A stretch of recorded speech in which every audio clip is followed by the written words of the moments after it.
There we go. Okay. Now we're gonna go live on Facebook. 1 second.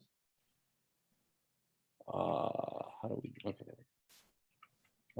Page and Nation of Israel and go live. Hopefully we'll be live, but if not, we are going to. Yes, got it. Very good. Hey, Greg, can you mute me for 1 second? I can do that. Yeah. How do? 1 second. Participants. Oops. Oh. Okay, I might do that later. Okay. All right. Can you hear me? Can you still hear me? Yes. Can you hear me? Yes, sir. I'm back. Okay. All right, ladies and gentlemen, we're live here on. Oops. Hold on. Yeah, we're live here on Zoom on the Nation of Israel. Once again with my friend Ephraim Frank Zelenko, or how did you want to be called? Shmelenko? Shmank Valenko. Shmelenko. I just want to say that this segment, it's not sponsored by, and it's not even brought to you by, but we are going to have featuring the Beituni. Beituni, for those of you guys that don't know, is an indigenous grape of Israel. We found them. We found a few of them. There's Beituni, Hamdani, Jandali, Marawi. There's 100 others that are being developed at or being turned into wine at Ariel University. And this one was actually made by Recanati Winery, believe it or not. And I'm having it now. And it's from 2018. 12% alcohol. It's fairly light, kind of transparent, translucent. It's very young and very green. And we're just still developing this. This is our indigenous grapes. Like Israel's been using all these cabs and merlots and shirazes, which are great in Israel, but now we have our own indigenous grape. And actually that's one of the simanim of, we're talking about Moshiach here. That's another sign of Moshiach, that not only do we have vineyards in Israel, but we have our own indigenous grape that we're probably, B'ezrat Hashem, going to use in the Beit HaMikdash. So, l'chaim, l'chaim. I already said a bracha, I'm not cheating. I wish you could have this. I think you have this in Miami. I think they sell this in Miami as well. I'm going to find out where. I will inquire about it. I will inquire at it. To it. To it? Well, wine doesn't talk that just yet. So we spoke about. I will inquire of it. I think that's yes, what I was trying to say. There we go. I don't know if that's right though. But... All right. You and I spoke about last time, at the end of the last video, the last show, I was going to tell you the story of my friend, or I guess something that happened in his family. We're talking like 16 or 17 years ago. Crazy story. And we're going to get, I guess, after I tell you the story, I wanted to talk about I guess what you would call the main character, the main character of the story, and how that ties into Moshiach. So, so 16 years ago, my friend's, his mother's sisters, his aunt, was having trouble, conceiving. And they were directed to this Mekubal somewhere in Brooklyn, Hasidish Mekubal, Kabbalist, and they were walking. They parked their car. They're walking to the building where this was, and my friend's mom there's like some guy that comes up to her, like a really, really tall guy, dressed in Hasidic garb. He's got to be like 7'2", 7'3", like abnormally tall. Maybe even 7'5", like giant size. And then he starts talking to her, and he goes, I know why you're here. Your sister and so and so, whatever it is, she, and he starts telling her stuff about her life that no one would know. No one, not even her husband, would know these things. And then he goes, I love the picture, fantastic. And then he goes, your sister is actually pregnant. and Baruch Hashem, and whatever it is. And then she goes to him, to the guy. She's like, "Who are you?" And then he goes to her, "I think you know who I am." And then she goes, "Eliyahu HaNavi?"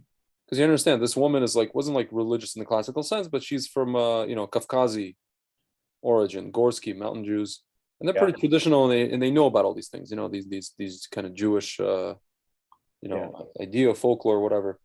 And I grew up in Brooklyn with Ashkenazi parents in Kiev. Yeah. I didn't know what Shabbos was. A Kafkaz lady is going to know who Eliyahu HaNavi is. So just to give you a contrast. These are Russian-speaking people, but they never had religion taken away and there's a reason for that, by Stalin. And so she goes, "You're Eliyahu HaNavi," and he's like, "Yes, I'm Eliyahu HaNavi." And then I guess her sister, the one who was pregnant, called her to, come on, catch up, we have to go to this Mukubal, whatever it is. And then as she starts walking, she turns around, and the guy, it's like Batman, the guy disappears, and she doesn't even know which direction he went. She didn't even see where he went. Just poof, thin air. And and then they get to they sit down in the office, and then I guess my friend's mom is asking her sister, "Are you pregnant?" She's like, "What? Are you pregnant? Don't lie to me." And she's just like, "Yeah, I just found out," whatever it is. And so my friend says that this story has been kind of like this crazy story in his family for the past 16 years. So now the question is, well, I have two questions. One is, can something like that actually happen? And the greater question is, since I became, I guess, Torah observant, I keep hearing about this Eliyahu HaNavi guy. Even before that, I keep hearing about on Pesach, we have to leave this. There you go. I didn't plan this, by the way. Just so happens I have wine. So you got to leave a whole full glass of this, maybe a half a glass of this, according to halacha, for Eliyahu HaNavi. Why are we leaving it for him? Who is he? Is he like Moshiach's hype man? Is he Moshiach's, what is it called? We see in comedy seller, the MC guy that warms up the crowd. Who is this guy? And why is he necessary? When I was first learning about this thing, and I was watching like Marvel cartoons, because I started kind of interesting in this when I was about 14. Mm-hmm. I was still watching cartoons. Nice. Who am I kidding? I'm still watching cartoons. Why am I? I don't even know. I was just watching an old episode of Thundercats the other day. Snarf, snarf, snarf. Yeah, Chitara, are you kidding me? Anyway, so anyway. Yeah, so I realized that when I heard about Moshiach right away, when I heard about Eliyahu HaNavi, it kind of reminded me of the Silver Surfer. I used to have the comics somewhere. I still have them somewhere. They used to be like very coveted comics. Yeah, they probably still are, Mm-hmm. And he was the herald of, who was it? He was coming. Marvel? Or DC? No. He was the herald of the guy, that Marvel character who's gonna come and destroy Apocalypse or Galacticus. Galactic? You know what I'm talking about? What do you mean? Like it's like a group of people? I don't understand. No, there was a Marvel character who swallows up worlds. Got his name. You talking about Colossus? No, Colossus was a Russian guy. Hold on. Swallows. He was a nice Russian guy. Hold on. Swallows of the universe. I don't know. See, I'm not big on this. I'm like a total quasar. No. Mm-mm. I don't know. Galactus, something like that. Hold on. Galactus. Yeah, Galactus. Yeah, Galactus. Here it consumed planets to sustain his life force. It serves a functional role in the upkeep of the primary Marvel continuity. Right. Interesting. So just the herald part. Okay. I'm I don't think Moshiach is going to come and swallow up the world, but the Silver Surfer, he himself was like, no one could even touch him. You know, he was like basically like invincible. He was like a juggernaut. Yeah. But I'm not sure why that came to mind, but he's an exceptional character. So what I heard about Eliyahu HaNavi, I don't really, I don't know what to make of it, but basically, he's one of the human beings who never died. He was transformed. His physical body itself was transformed for it to be able to survive in heaven, whatever that means. Heaven is a place. It's not some kind of moral, philosophical, psychological realm, even though your mind is connected to it, but it has its own place. It's a place. And also, you know how there's like you have like an Atzilut, Bria, Yetzira, and Asiya. So more than just the breakup of the world, that's a pattern that you will find on every level. So you have whatever you have in Atzilut, you're going to have in Bria, some version of it, some form, some correlation. Whatever you have in Bria, you're going to have in Yetzira, and whatever you have in Yetzira, you're going to have an Asiya, and that's where we are. Yeah. And they talk about these palaces. You know, the seven heavens, the seven palaces. What are they? Can you bring up? I'm looking it up right now. Okay. Oh, can I bring up seven heaven? Yeah, the Hebrew. Wow.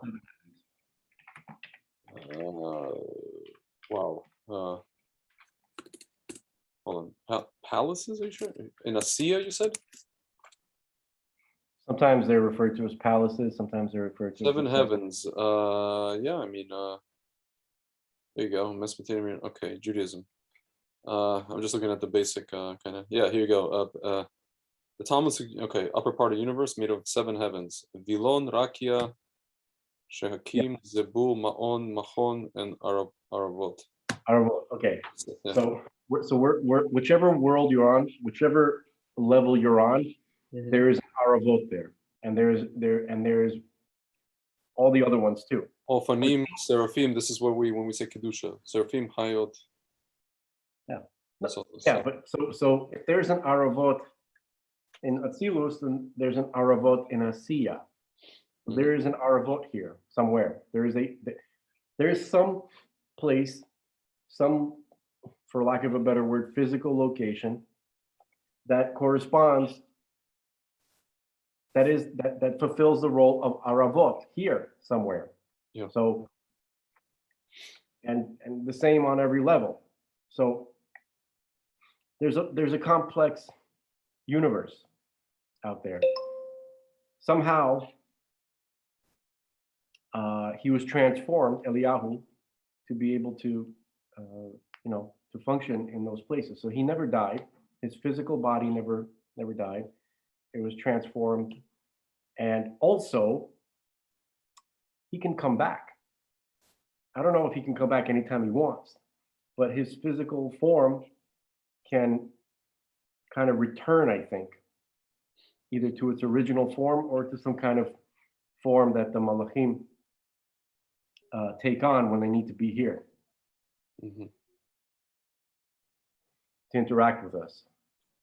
What you're saying is that guy that my friend's mother saw, that was like one of those manifestations of him. Yeah, I mean that's definitely a possibility, at least. And so, and he's always going back and forth, because on top of all of that, it would seem that he was never really a regular guy in the first place. Yeah. He is associated with, or even it's possible to say also known as, the angel Sandalphon. What's his name? Sandalphon? Yeah. Never heard this name. Oh, it's one word. Sandalphon. Yeah. Archangel. Okay. Which may be related to the Hebrew Sandek. That's why he appears at what's it called? At Brit Milah. Interesting. Son of Phon, he is uniformly depicted as extremely tall. He exceeds Hadraniel in height by 500-year-foot journey. That's a code. That's a code. Yeah, I don't know what that means. Every time you hear a measurement, Yeah. a number, something absurd, Yeah. that's a code. It's not.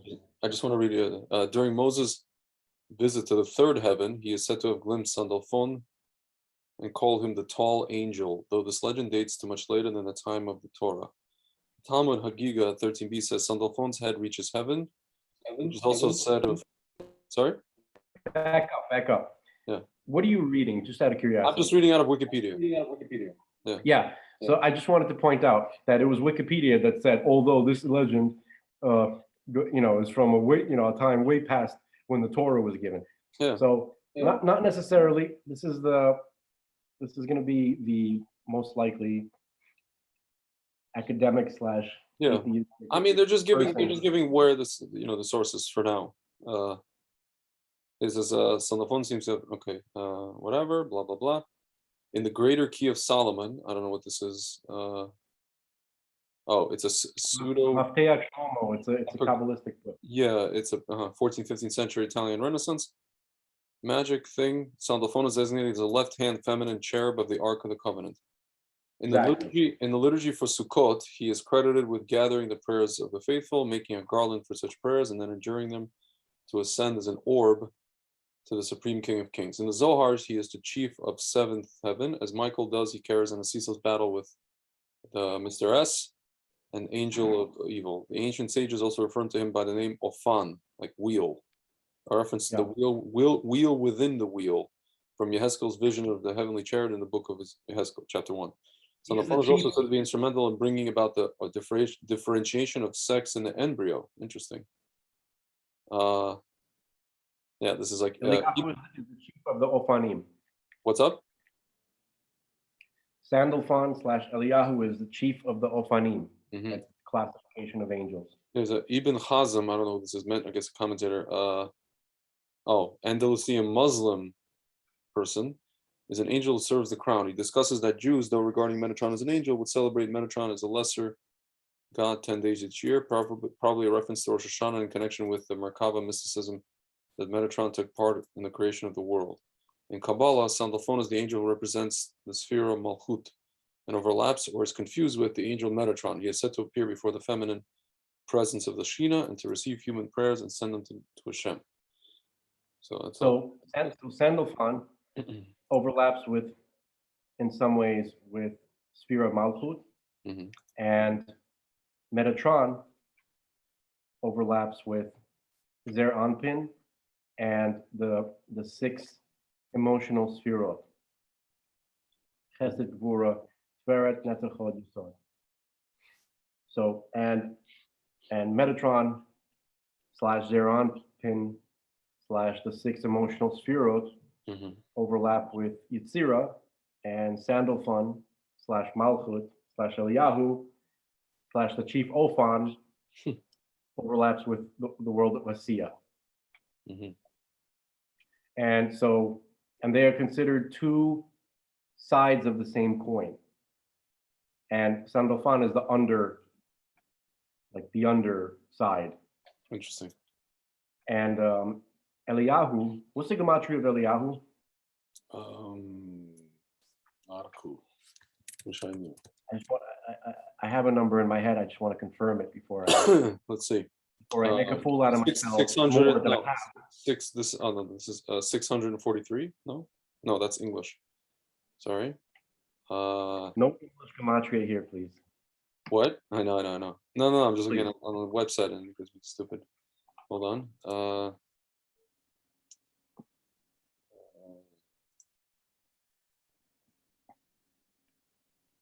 Okay. No, this is something else. Yeah, we should Oh, actually examine the 34? No, no, yeah, I don't know. man. Oh, Google. hold on. Thanks for nothing, Google. Hold on. Maybe DuckDuckGo can tell us. Hold on. 40? No, it's a yeah. No, that's it's 40 days of fasting. Where is this? Oh, hello. I know, right? It's like they're trying not to let us know. That's right. Hagila D. Okay. No. One who comes from Gilad. Eliyahu. Yovel. If you just Google Eliyahu, sometimes Wikipedia will have the Hebrew. My computer is not letting me on Wikipedia for some reason. So What? That's really strange. Maybe they're just blocking you completely. Hold on. Eliyahu. You know what? So then I found what's it called? I found the Hebrew. I just had there's a couple of different spellings of it, but there's a standard spelling. Here, they have the Hebrew gematrias here. Here you go. Here. Come on. I just had it. Come on, the folks at home are waiting. That's right. No pressure. No pressure. Hold on. Kuf. By the way, every time I keep saying the folks at home, I'm channeling Norm Macdonald because he keeps saying that on his show. Yeah. So I'm going to say it here. Here. Thing is, I want to hold on. You know what? Let's do just regular translate. Okay, I'm looking at it. And Eliyahu. So we have Aleph is 1, Lamed is 30, 31, plus Yud. 10, 41, Yeah. plus Hey is 45. Is that right? Can that be right? Hold on. 52. 52. That's the one I was looking for. Yeah. I missed something. Oh, because of the Vav. Vav at the end. Like an idiot, I forgot the Vav at the end. Okay. So Eliyahu is 52, right? Mm-hmm. And we were talking about that last time, the number 52. That is the name 52. Mm-hmm. The name Havaya, that when you do the Miloi, right? When you reveal the hidden letters of each individual letter in the name, Mm-hmm. it would add up to 52. So it would be Yud Vav Dalet. Mm-hmm. Then it would be Hey Hey, Vav Vav, Hey Hey. So when you add that up, that's 52. Mm-hmm. Yud Vav Dalet, Hey Hey, Vav Vav, Hey Hey, 52. Okay, so, and that name of God corresponds to our world, it corresponds to Asiya. And the name that corresponds to Yetzirah is the name 45. So that would be Yud Vav Dalet, Hey Aleph, Vav Aleph Vav, Hey Aleph. That's 45. Mm-hmm. 45 is also the gematria of Adam. And so that name corresponds to, the name 45 corresponds to Yetzirah, corresponds to Adam, corresponds to Zeranpin, corresponds to Metatron. And you see here Eliyahu, which is 52, corresponds to the name 52, which corresponds to Asiya, which corresponds to Sandalphon. Interesting.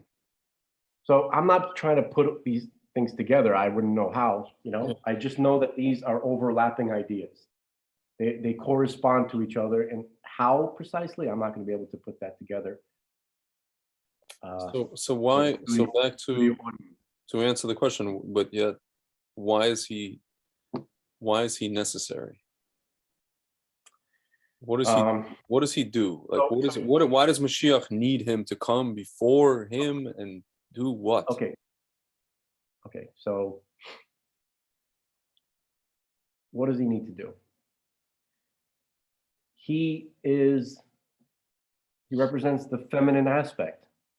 Okay. In the world. Mm-hmm. Because Sandalphon is female, is a feminine energy.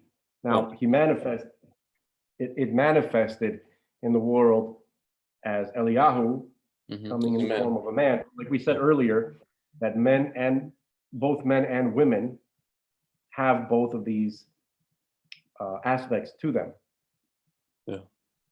Okay. And I was always wondering, why is it that Eliyahu, why can't he come as a woman? What's the big deal? Like, Yeah. I think, is there too much misogyny so they wouldn't accept a woman? That's not true. There were plenty of matriarchal, religions and societies at that time. They worshiped goddesses, right? And the Shekhinah is portrayed as something feminine, and also we had Devorah. She was a leader. Nobody had an issue with that. I think she ruled Israel longer than anybody, if I'm not mistaken. Yeah. Or at least she was up there in the top, three at least. Yeah. Okay, but I think she was the longest, individual to actually rule Israel. So I don't think that we have a problem accepting women as leaders. That's not the question. So remember, and this is just my thought now, and we kind of touched upon this. We were talking about how in the Shvirat HaKelim, in the pre-Genesis universes, it was the feminine aspect of the kings of Edom, right? The quote, which means the Sfirot, right? It was the Malchut of all the different Sfirot. Because you know how each Sphira has its own like set of Sfirot? Yeah. Okay, so it was the feminine aspect which fell, whatever that means. It something happened to it. It needed a rectification. It wasn't, and we talked about that. Remember, like when Adam was picturing what Eve was like, and Eve was picturing what Adam was like. Yeah. When they were still back to back, they were still like one entity, right? Yeah. This is before God separated them and then introduced them to each other. So Adam had a certain immature view of what Eve was going to be like, or what she is like. So where did he get this immature idea? Like, what was his example? Like, it must have already existed, because he didn't have a Yetzer Hara, so he's not going to create some kind of like, porny, vision in his mind. Like, there's no Yetzer Hara. Why would he do that? So it must have been an echo, a memory from the previous universes when the feminine aspect had fallen. So there was something not right with the feminine aspect from the previous universes. And then, so anyway, so perhaps. By the way, can you hear me now? I just switched to headphones. I just want to make sure. I can hear you. Okay, fine. Okay, that means people can hear me. Perhaps Eliyahu is coming, even though he is, his consciousness is a feminine entity, a feminine type archangel named Sandalphon, but he comes to the world on missions, which is involved in the rectification process.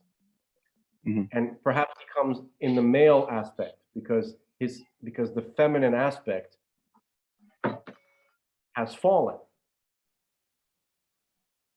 You understand? Yeah. Perhaps that's why he comes as a male, because he does his female. There's something that's still being worked on. It's a work in progress. I'm just putting thoughts together. I don't know. I mean, these things might be related somehow. I mean, they're definitely related. Yeah. Yeah. You just gotta be careful how you put them together. So I'm not exactly sure if I'm doing that right, but I mean that's all well and good what you're saying, but I'm just trying to figure out, like, why does Moshiach need an announcer? Like, we keep hearing this guy is going to come and announce the arrival of Moshiach. Why does Moshiach need to be announced? Okay, so obviously he's way more than an announcer. Okay. He represents the feminine aspect itself, which in a lot of ways is actually the tachlis, right? The rectification and the final completion of the feminine aspect is the tachlis. That's what we're all working towards. We're all construction workers on the job site. And the tachlis, the finished product, is going to be a rectified feminine aspect. And that's, you ever heard that expression, first in thought, but last in deed? Yeah. Right? So Yes. the finished product is all the way at the very, very end. Okay. And so what does it mean? Why does Eliyahu announce Moshiach's coming? Because perhaps he's excited. Because Moshiach is supposed to come and finish off the job. Like there's something, he takes all the work that we've ever done, all the good work that we've ever done to build this place, and he finishes it off. He helps us to complete the project. And completing the project equals rectifying the feminine aspect. Okay? And so Eliyahu is very excited about that. So he's like, oh, he's finally coming. He's going to come and then, and obviously Eliyahu is related to the feminine aspect. Right? Because when you like in the writings of the RE, you have this idea of the name 45, which comes to rectify the name 52. Okay? So their anpin comes to sweeten the gevurot of nukwa, of nuk. These are all just synonymous expressions. Yeah. What's interesting is we have the name 72, right?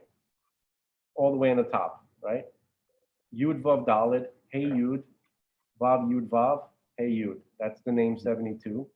Okay, corresponds to Atzilut. Then you have the name 63, which is Yud Vav Dalet, Hey Yud, Vav Aleph Vav, Hey Yud. That's the name 63. See, there's a pattern developing, 72, 63, right? Like the first digit is decreasing, but the second digit is increasing. Now, I don't know what this pattern means, but there's a pattern being established. Okay, so what should be the next one in this pattern? So you have, it should be like 50, 54, right? Is that right? Yeah. Am I thinking right? I'm a little tired. I think so, yeah. I think so. Oh. Right? Yeah. 54, okay. And then the next one is 45, right? In this pattern. We just had 45. Oh no. 72, 63. Oh, yeah. You're talking about going by nines? It's 54, yeah. And 45. 54, No, 54 and 45, yeah. Correct. that's right. Like the left column of digits is decreasing and the right column of digits is increasing, right? Yeah. So basically that pattern has to kind of like be fixed. Right now it's kind of, you see the pattern, the last two names, right? The name 45 and the name 52, they kind of like break the pattern. And somehow the name 45 is supposed to come and fix the pattern, whatever that pattern means. Okay. Yeah. So it's supposed to elevate 52 somehow, and then and then take its place somehow. I'm not exactly sure how that works, but this idea definitely exists that the name 45, which 45 is Adam, right? Which is also Zeranpin, which is also Metatron, comes to, and which also corresponds to the world of Yetzirah, okay? Mhm. It comes to help the name 52, which is Malchus, which is Asiya, which is Sandalphon, which is Eliyahu. Okay, it helps in that process. So Eliyahu, you could think of Eliyahu as the world, as our world, as the Dira B'Tachtonim, perhaps. Yeah. He's essential to it. He's not just a hype man. Okay, and he's a constant in our entire throughout history. He's been a constant, even before he came and manifested as Eliyahu. Remember, he was Pinchas before that. Okay, same Yeah. neshama. Yeah. That I heard about. Yeah. So these things have so he's always been with us in this project. Okay, and so.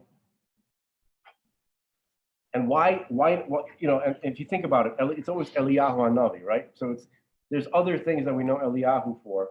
He comes for Pesach, right? And he comes to every bris, correct? Yeah, yeah.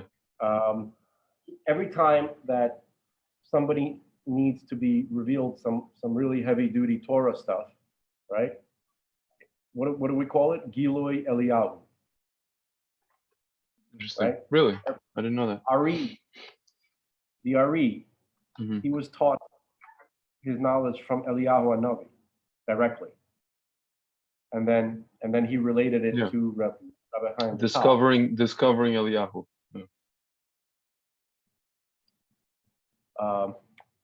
Yosef Karo had Gilui Eliyahu, Mhm. Rabbi Yosef Karo. Mhm. So he is a staple throughout history. He is the primary messenger. Mhm. Okay, going back and forth all the time. Okay, he's our buddy. Mhm. You could think he is us. Yeah. In a lot of ways, maybe he's like the foreman of the construction site. Huh. Yeah? I don't know. I mean, he has a lot of funny. jobs. Huh. Right? There's an amazing painting that I just Googled Eliyahu HaNavi, and then I went to images in Google, and there's an amazing painting by Zalman Kleinman, Eliyahu HaNavi. It's like a what? Forget It's it. on the forget Chabad, it. it's on the Chabad web. It's funny. It's on the No, 'cause you Chabad said web. I know, Zalman Kleinman. I wanted to say, is he Jewish? Because I was Yes, making a it's coin. on the Chabad website. I'll send it to you in can you see this in the chat, in the Zoom chat? Chabad.org. I see it. Yeah, I see it. So it's like this looks like a famous, it's like, I guess it's a famous painting because it's on different websites. Yeah, there's a whole Rabbi Y.Y. Jacobson gave a whole shir how to see Eliyahu HaNavi in the night of Pesach. Actually, there's a rabbi, what's his name? Nir Ben Artzi. I don't know if you ever heard of him in Israel. He's kind of like, people think he's tapped into something. He actually helped the army with, like, telling them we're like terrorists, we're going to do attacks, that kind of thing. All right. And then when COVID hit, he basically said that, like, during COVID, it's just like April 2020. He's like, we're gonna see Eliyahu HaNavi. He's gonna, for some families or people who want to see him, he's gonna appear for them, something like that. So Lucky I'm trying to family. figure out what. Lucky families. Yeah, in Israel, I don't know about the, Yeah, here, see, one year the Kotzker Rebbe promised us Hasidim that Eliyahu HaNavi would be revealed at a Seder. On the first night of Passover, Rebbe's dining room was filled crammed with Hasidim. The air was electric with anticipation and excitement. The Seder progressed. The cup of Eliyahu was filled and door opened. What happened next left the Hasidim speechless. Nothing happened. There was no one there. The Hasidim were crushed. After all, the Rebbe had promised them revelation of Eliyahu. The Kotzker, his face radiating with holy joy, perceived their bitter disappointment. and inquired as to what was the problem. He told them, fools. They told him, and then fools, he thundered. Do you think the Eliyahu HaNavi comes in through the door? Eliyahu comes in through the heart. It says, true light of redemption comes from within. Miracles provide inspiration and cause us to direct our attention and efforts to spiritual truths. The ultimate miracle, however, is not the abrogation of nature, but the transformation of the natural into the godly. So, interesting. Yeah, there's a lot of stories of Yeah. Rebbeim messing with Hasidim. Basically messing with our heads. We're trying to get us, it's like somebody's like like a group of people, taking ayahuasca, and one guy goes, do you see that, man? And everybody's like, no. And one of them's like, yeah, man. No, he doesn't see it.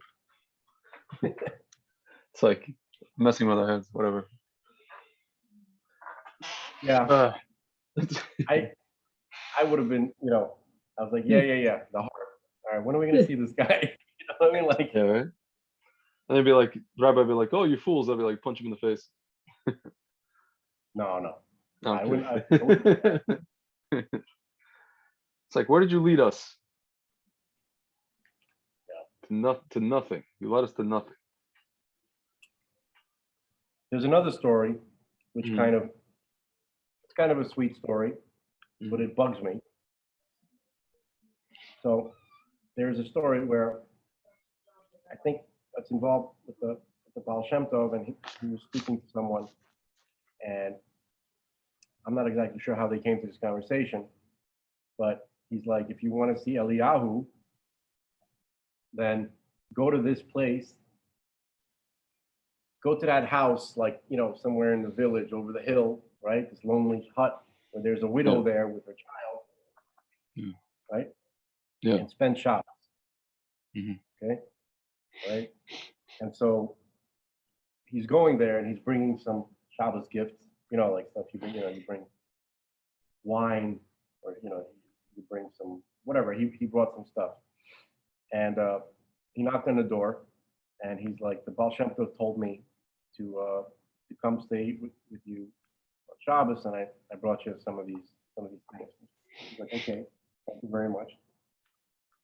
He went in there, and he saw how that she was dirt poor, like everybody was dirt poor, but she was really dirt poor, and that stuff that he brought, that he thought were just like gifts, whatever, that ended up being the meal. That's right? Funny. Yeah. So they spent Shabbos, and Eliyahu never showed up. So he was very obviously crestfallen. So he spoke to the Baal Shem Tov again, and he said, I didn't see Eliyahu. I mean, what happened? He goes, he said, then the point of the story is that anybody who does the work of Eliyahu is Eliyahu. Interesting. Which is beautiful. It is. It's beautiful. It really is. And it's true. But it's very annoying. Right? Yes, it's super annoying. Know it. It sounds like something from Nachlaot or Tzfat. Everyone who does the work of Eliyahu is Eliyahu. Or you're all Moshiach. We're all Moshiach. Yeah. Terrible. Something, I'm telling you, it's just something out of like a drum circle on a Thursday night in Nachlaot. If he would have said, if the Baal Shem Tov would have said something like, listen, look, the closest you're going to get to Eliyahu is by engaging in Eliyahu activities. You can help him. Okay? Yeah. You can be an extension of Eliyahu, but you can't meet Eliyahu because your face will burn off. Yeah. Okay? Because a revelation of Eliyahu will burn your face off. That's legit. Like I would accept that. I would not accept that.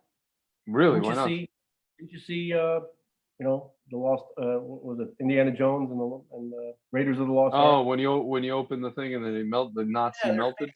You want that? You want that to happen to you? No, I know. Meaning, I can accept that excuse. I wouldn't. That's why I would like. Oh, okay. I can't Okay. accept that. I can't accept my face No. melting off. No, I don't like the face melting thing. So, Yeah. I'll hold off on that meeting. Yeah. When it's safer, whatever. Yeah. So, if that, I would accept that. That would be like, all right, I guess that's reasonable. Yeah. Thanks, Paul Shem Tov. Yeah. Thanks, Paul And Shem. then he's like, you got it. And then he points like his finger like, you got it. And, like, Yeah. and then he runs away quickly on the lake. And then he's Walks just on freeze water. frame. No. Yeah. Oh, What I say, the guy says, thanks, Baal Shem Tov. And then Baal Shem Tov says, you got it. And then freeze frame as the credits roll. And then the credits roll. And then you see like director, Magna Mesrich, producer, Shneur Zalman of Liavi.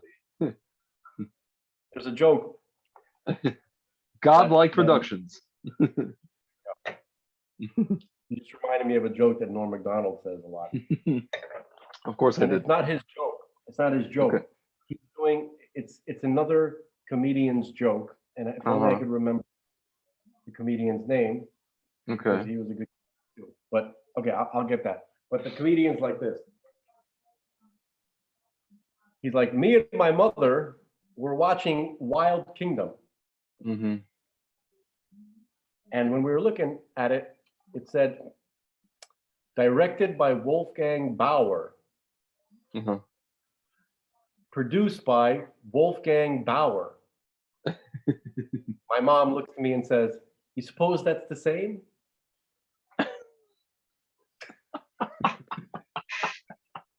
I think I heard that. That's really bad. You suppose that no, you obviously got to hear Norm Macdonald do that. Yeah. You suppose that's the same? So back to all right, let's this- stop messing around. Anyway, so back to this whole so like, okay, you told me all these things, as we say, things and stuff. Again, I didn't say what stuff. It was coherent. there was a lot. No, that it's coherent. I don't mean, yeah, but there's a lot of things and a lot of stuff. But it still doesn't answer the question: why does Moshiach need? Why does it need to happen that? Why does Eliyahu need to come before Moshiach? What's the purpose? Because okay. All right, let's use ET as a mashal. Yeah, no, it's good. It's a good one to some extent. Mhm. If you recall the movie, right? It's like he towards the end of the movie he got really sick, right? And he was connected to this flower, right? Remember the flower was dying when he was getting really, really sick. ET, right? Okay. So he's connected to the flower. So by looking at the flower, you could tell how ET was doing, right? Yeah. So let's say the flower is the world, the project we're all working on. Okay, and let's say ET is Eliyahu. Okay, for this metaphor. So when you see the flower getting better, right? So that's indicative of what's happening. Okay, it's when Eliyahu comes and says Moshiach is coming. That's not because he was, it's not because he got a text message. It's because Eliyahu is connected to this aspect of creation, and he can see its health, right? So so he knows that, he's like, oh, he's about to come. He's about to come. We're so close. That's it. It's never been this close before. He's about to come. So Eliyahu can because he's ET, right? He knows how the flower is doing, and vice versa. Yeah. So that's why he comes. It's not like he's not like necessarily sent. Well, this is is my thinking. I don't, obviously, again, take this with a grain of salt, but because he's so connected to our realm, all its affairs, then obviously he would be the one who can sense the completion. Right? Who would be better suited to come and let us know the status of the project? Yeah. He's tied into it. Can I read something from this website called Sikhos in English? The largest repository of the teachings of Lubavitch in English. You know about this website? Yeah, go ahead, man. SIE.org. Yeah. There's a tradition that Eliyahu HaNavi will come before Moshiach to inform the world of the advent of Moshiach. Is this showing of Eliyahu a mandatory prerequisite for Moshiach? The Talmud relates, once Rabbi Yeshua met Moshiach and asked him, when are you going to come? Moshiach replied, today. Rabbi Yeshua then met Eliyahu, who asked him, what did Moshiach tell you? Said Rabbi Yeshua, he lied to me, for he told me that he's coming today, but he didn't come. Eliyahu said, he didn't lie, but this is what he really meant. He will come today if you hearken to the voice of Hashem. Maharsha explains that if Moshiach comes today, we assume that Eliyahu came yesterday to the Supreme Beis Din in Tveria.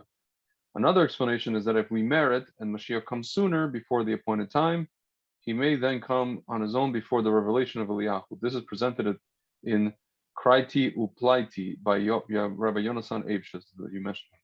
Rambam posits that it is not a certainty that Eliyahu must come before Mashiach, although some sages maintain that before the advent of Mashiach, Eliyahu will appear, yet there is no definite basis for this. This poses a difficulty, kasha, inasmuch as the Talmud states that Eliyahu will come first, and is seen in Tanakh, behold, I send unto you Eliyahu HaNavi. How do we reconcile these two statements regarding the coming of Eliyahu? The answer is seen in the timing of Mashiach, as Talmud cites the verse, in its time will I hasten it. If Jews do not merit, Mashiach will come in his appointed time, but if they merit, then Mashiach will come sooner in haste. Rambam holds that there is an order in the coming of Mashiach, that Eliyahu comes first to foretell of his coming. This, however, is effective only when Mashiach comes in his appointed time.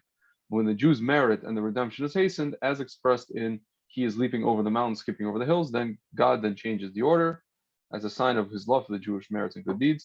This is expressed in the Rambam's concise words. The sages note that Eliyahu comes first to convey the news of Mashiach, yet this is not definite.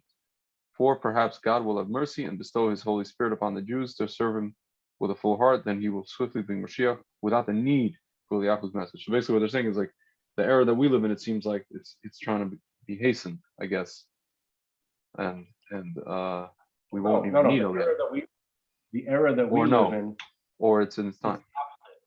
We are way past. It's innocent. Oh, we're past. Okay, fine. So we need Eliyahu. Okay. It would seem that, yeah. It would seem that Eliyahu.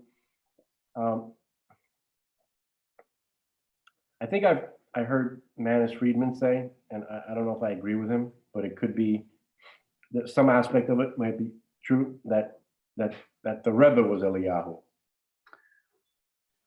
That could be it, since he was talking about Mashiach all the time, and you say he's like a Mashiach expert, and he's the biggest writings about Mashiach, and he's announcing that we're in the time of Mashiach, and he's just obsessed with the whole idea to the point where people thought he was Mashiach.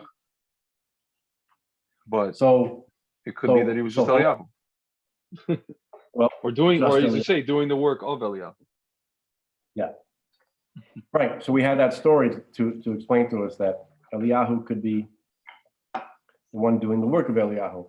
If you recall in that book that I was telling you about, Rabbi Pinchas Winston, right? Yes, correct. He wrote a book. Oh man, if I can. Let's see if I can spot it. Oh, Yula Barachim you're talking about? No. I'll tell you. Here, hold on. Online bookstores. Is the author of over 50 books? In English. It has like a blue cover.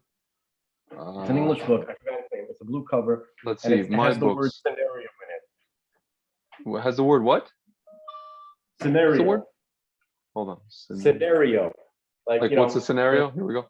Not just another scenario. That's the one. Oh, I want to Okay. buy this book. Oh my God, why is it so expensive? Dear Lord, $100 on Amazon. What is this? I found it. Holy I fuck. paid $12 for it in Hold on. Oh my New God. Orleans at Kosher Cajun. Kosher Cajun. It sounds Yeah, like that's the- every that's time I the hear store, Cajun, man. I think of that alligator from I guarantee the turtles. Yeah, Kosher Cajun. So it's like him with like a kippah. yeah. Kosher Cajun. There's 3 used for $40. Dear Lord, these people are like selling Bitcoin over here. All right, but here we Stuff. go. Anyway. But here in that book, Mhm. right, scenario Mhm. that he puts forth, which is based on, which is a kosher scenario based on Chazal, right? It can't happen that way. So you have a Baal Tshuva named Eliyahu. I think his name was Eliyahu. He's the main character of the book, Mhm.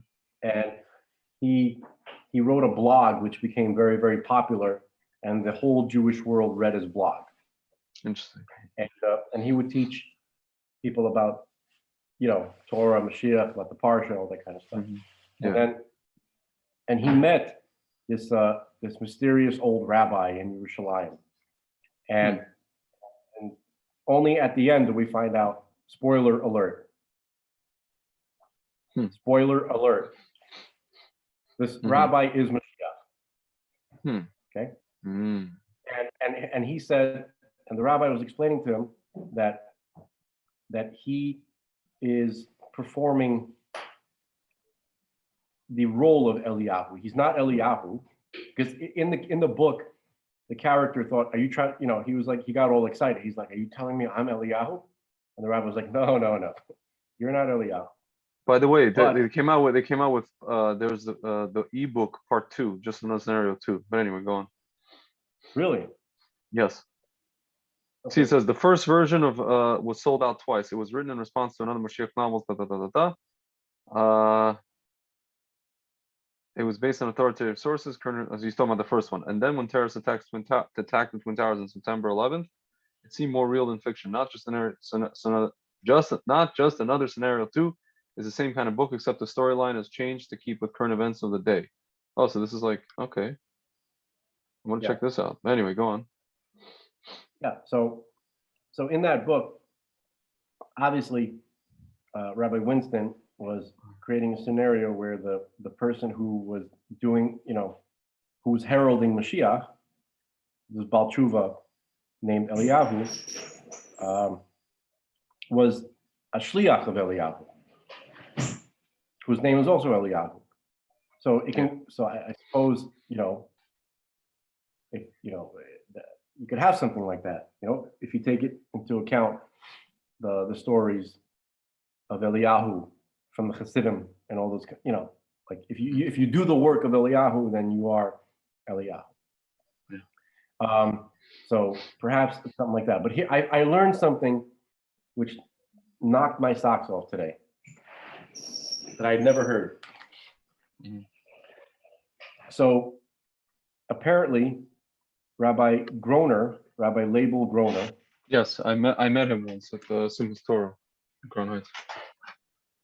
I was privileged to meet him once. He gave me the Lubavitcher Rebbe sitter to daven with.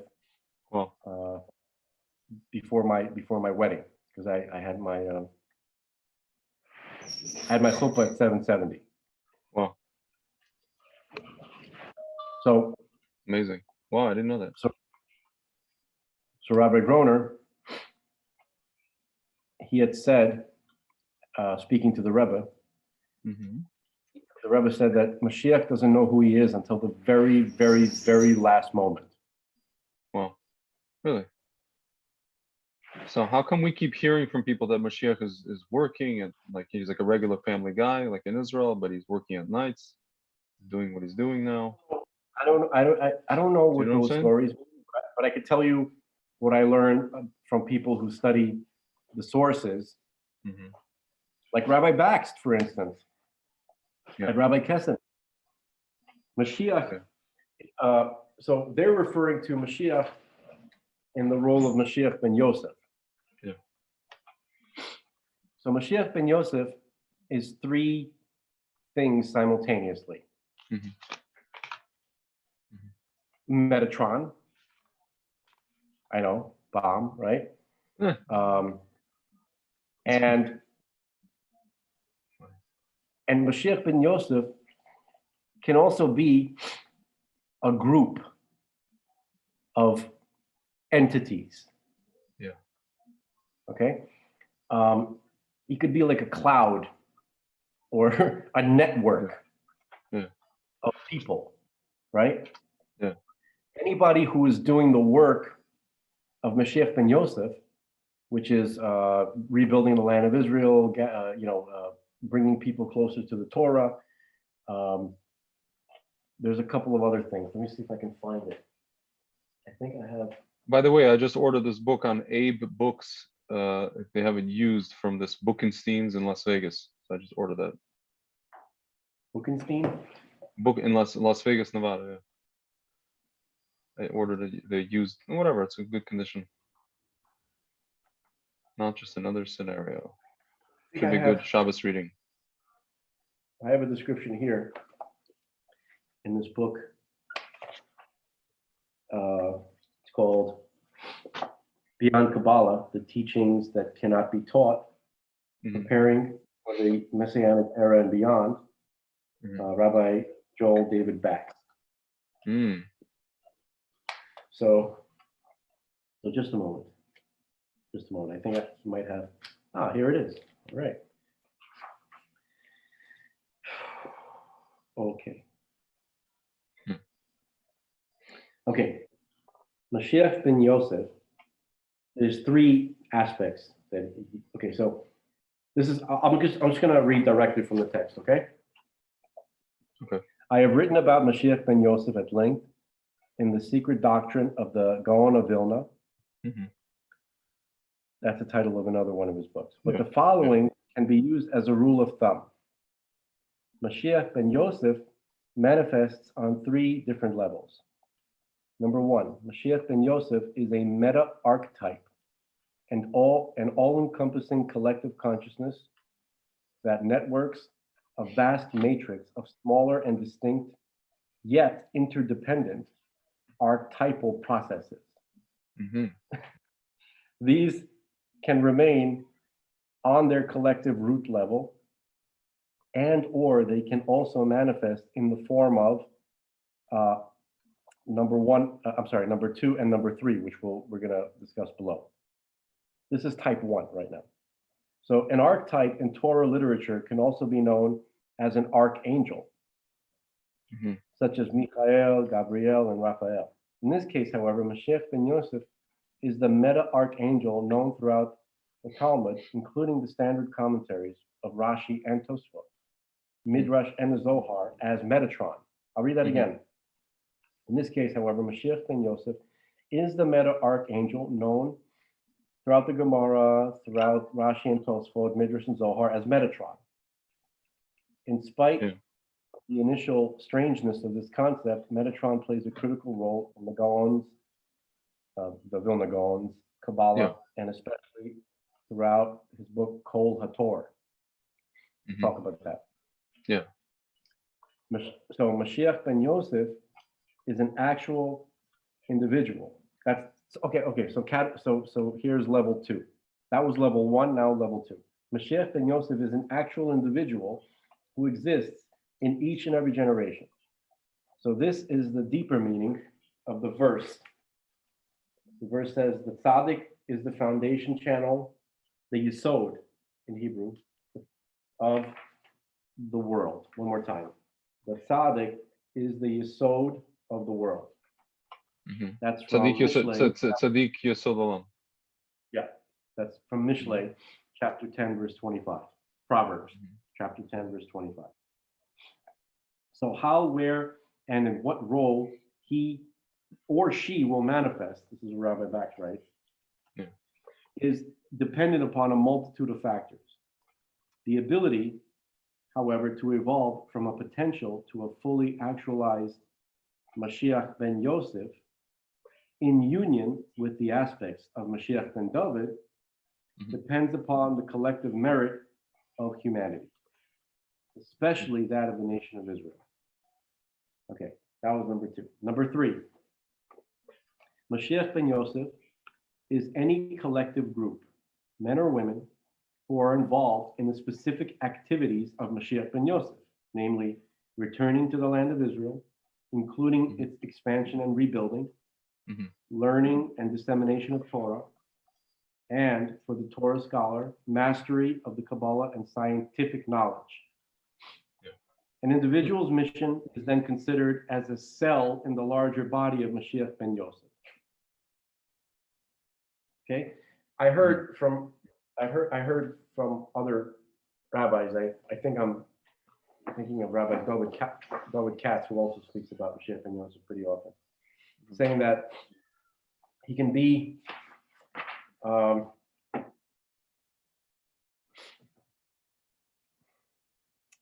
trying to remember exactly what he said. I heard a lot of people who posited that Rabbi Kahana, blessed memory, could have been Moshiach ben Yosef.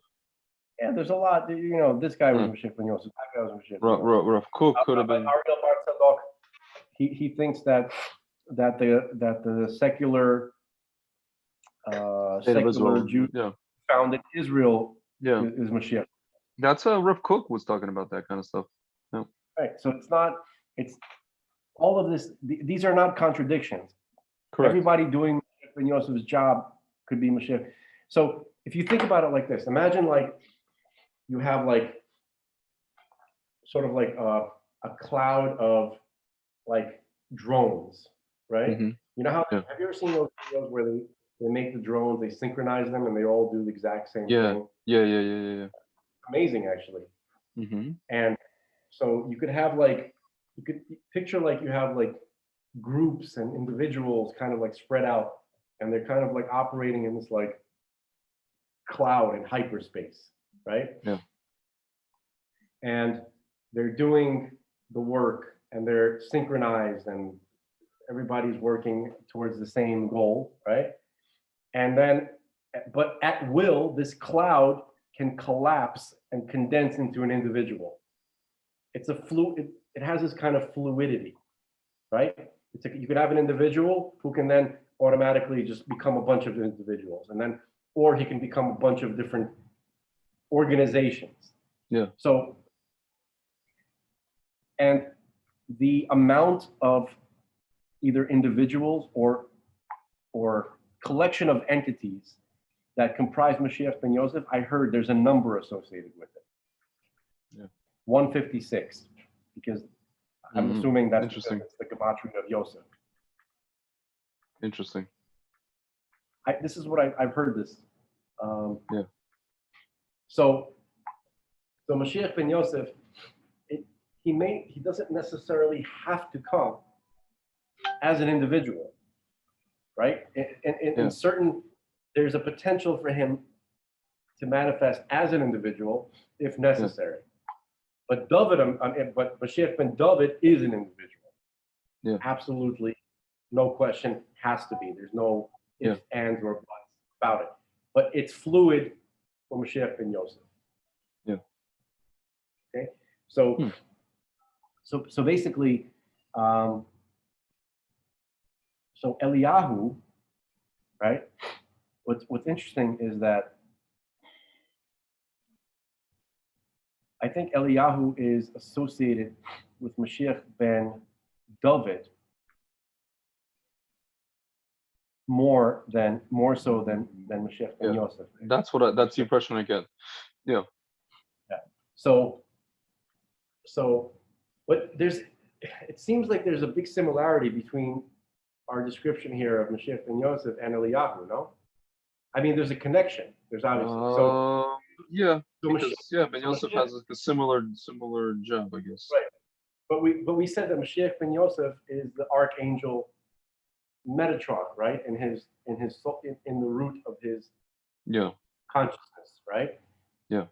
But he also said that Sandalphon is the underside of Metatron. So they're like one entity. Interesting.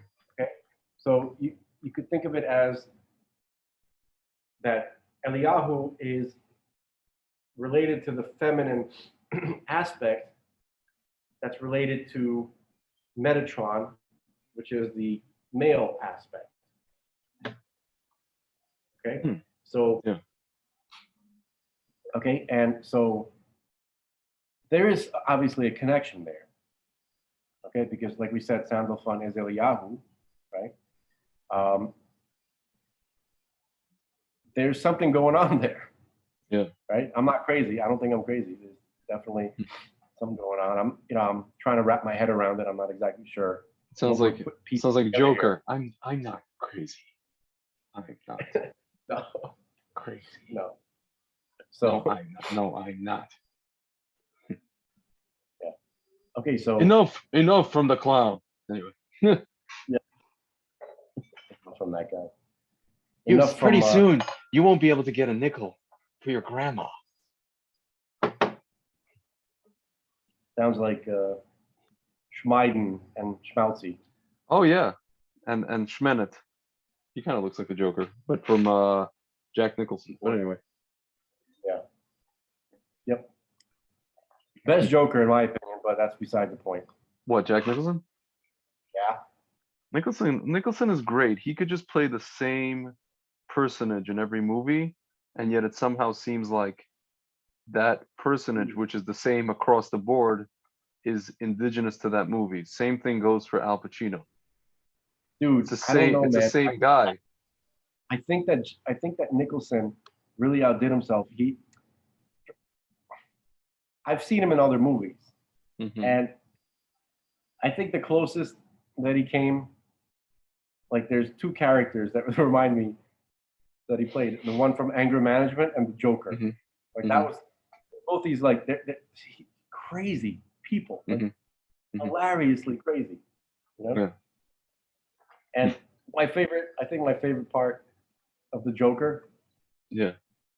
he had a sense of humor, and it was a silly sense of humor. It wasn't like, the modern Jokers, kind of like, sardonic sense of humor. It was, for instance, like in the last scene when Michael Keaton, that idiot, was fighting, with the Joker up in the, on the top of the church, right? Yeah. And then, and he's obviously beating him up because the Joker is an old man, right? Yeah. People forget that, right? Yeah. Because he's Jack Nicholson, right? Yeah. And then all of a sudden, like Jack Nicholson, he whips out a pair of glasses, he puts it on, he goes, "You wouldn't hit a guy with glasses, would you?" Yeah. I remember that scene. He's like, I don't give a damn. Yeah. Yep. So, all right, enough fooling around. Back to the subject. So, Yes. so basically, who's Eliyahu? What is he doing? Is it possible? I have a question. Which might be a statement, but it's mainly a question. Could the same person be both Eliyahu and David Amel? Moshiach ben David.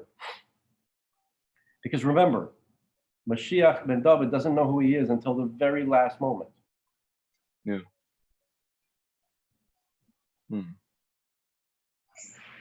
Okay? And if Eliyahu can be a role that somebody plays rather than the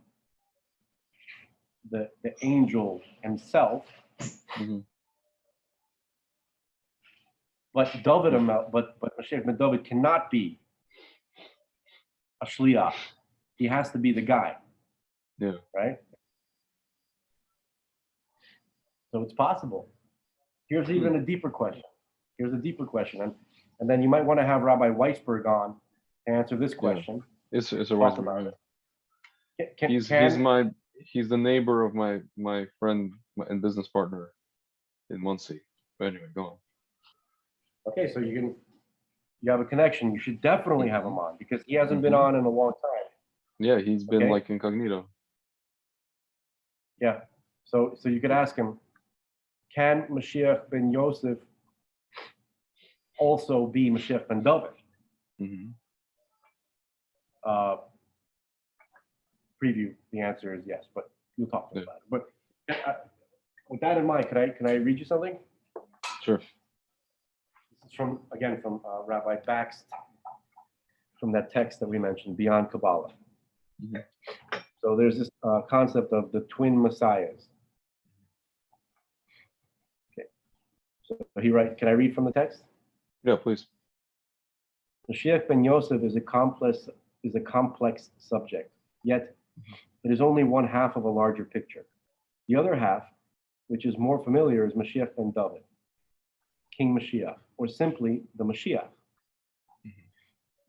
Together, they are known in the Zohar and in the Gaon's teachings as the Train Mashiachim, which is the Aramaic term for the two or the twin messiahs. So Mashiach ben Yosef can only be understood together with its complementary force of Mashiach ben David. It is the synergistic union or antagonism between these two cosmological forces that form the hidden landscape upon which the drama of the Messianic era and path of redemption takes place. Now, the two messiahs act in dynamic partnership with each other and assist each other. They live and exist in each and every generation.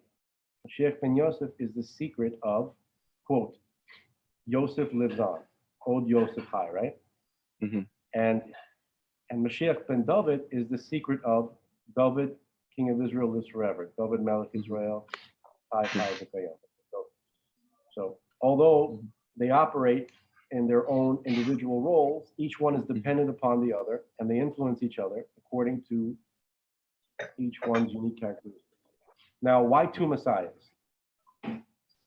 Why any Mashiach at all? What's the point? What is the purpose of a Mashiach? Yeah. So the Mashiach is an individual who is responsible for and spearheads collective tikkun.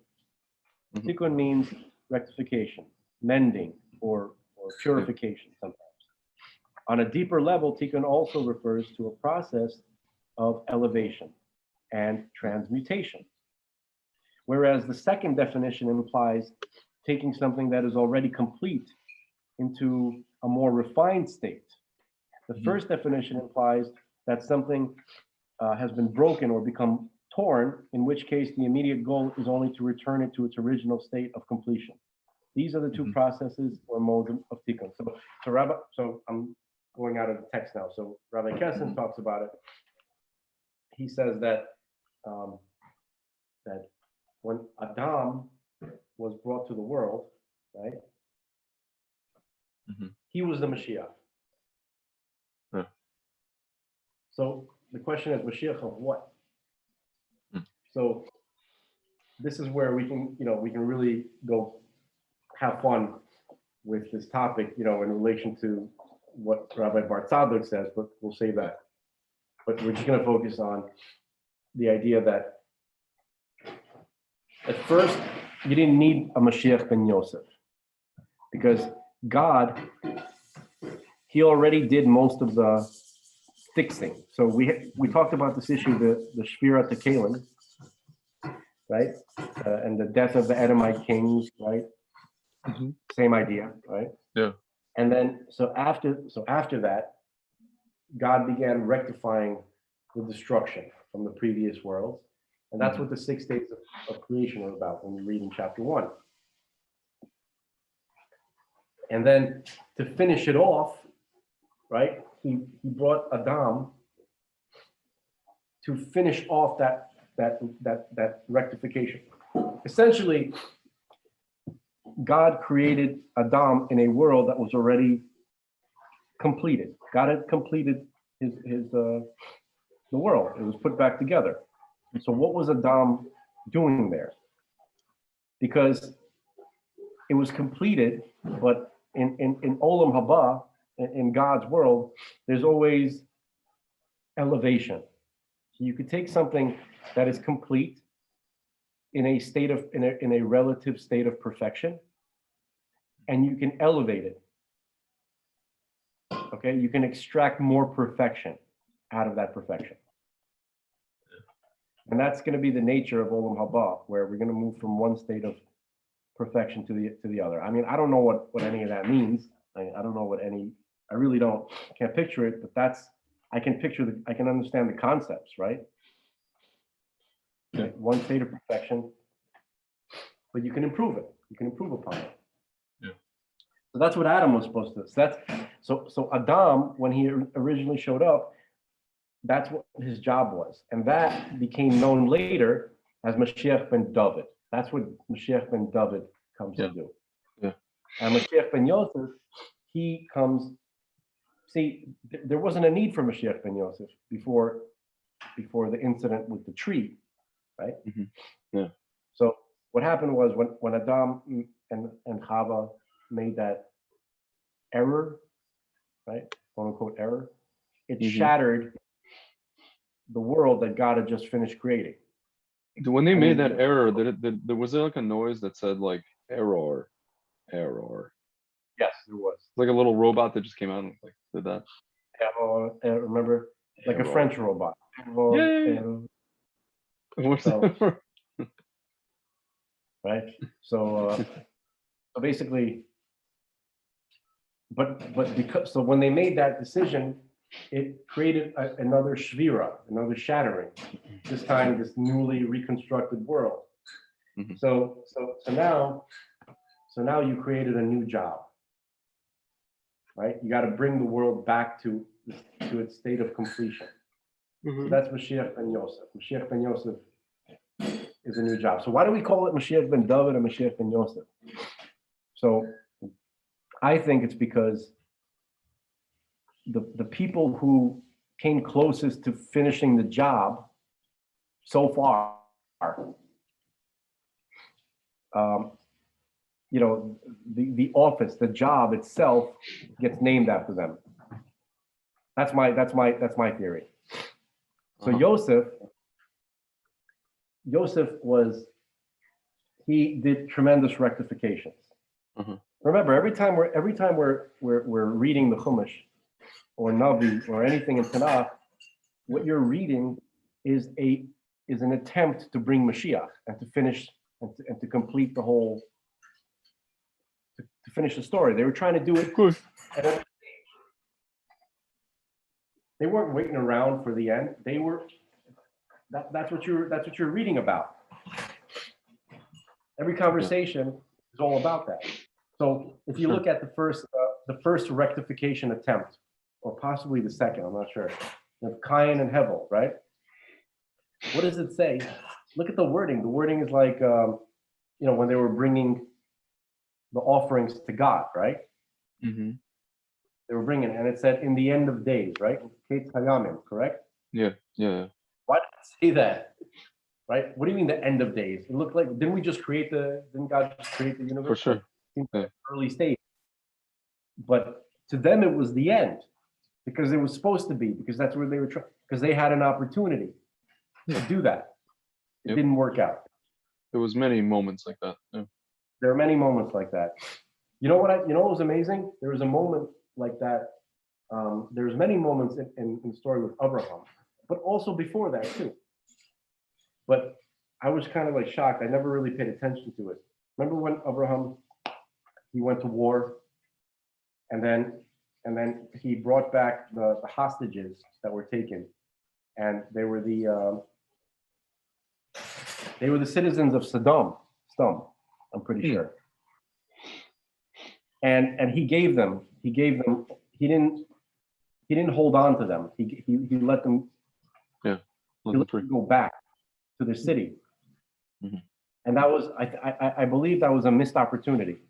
It's not my belief. I'm saying I think I learned that. Because what happened to those souls later?